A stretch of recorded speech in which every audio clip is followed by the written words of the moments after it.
Hello guys, good morning, happy healthy morning. જય શ્રી કૃષ્ણ, જય માતાજી. જો આજે છે ને શીતળા સાતમ છે. શીતળામાંની મેં પૂજા કરી લીધી છે અને સરસ મજાનું જો પાણીએ મેં દીવો કર્યો છે. માતાજીને કુલેર પણ ધરાવી દીધી છે અને મેં દર્શન કરી લીધા. એટલે ધ્યાનસીને મેં છે ને રેડી કરી દીધી હતી. એટલે છે ને હવે ધ્યાનસીને હું પગે લગાડી લઉં. ઘરે પૂજા કરીને અમે લોકો હવે પહોંચી ગયા છીએ ભોળેનાથના મંદિરે.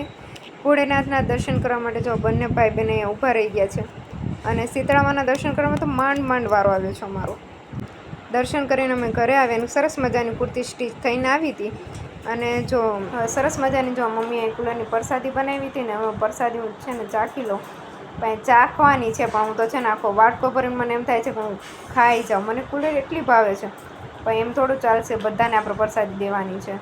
અને ત્યારબાદ મને યાદ આવ્યું કે સવારમાં જે જ્યુસ પીવાનું હતું એ તો રહી ગયું છે. એટલે આપણે છે ને ગ્લાસ હાથમાં આવી ગયો છે એટલે આપણે ફટાફટ પી લઈએ.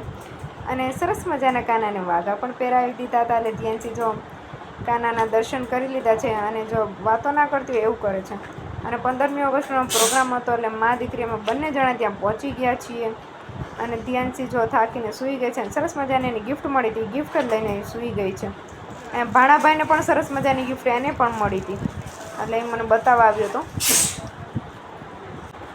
શીતળામાની વાર્તા સાંભળવા અમે બેસી ગયા અને જો કાલે આઠમ છે તો આઠમની તૈયારી ચાલી રહી છે ડેકોરેશનની. તો એ તમને આવતીકાલના નવા બ્લોગમાં તમને જોવા મળશે. ત્યાં સુધી મળીએ આવતીકાલના નવા બ્લોગમાં. ત્યાં સુધી જય શ્રી કૃષ્ણ.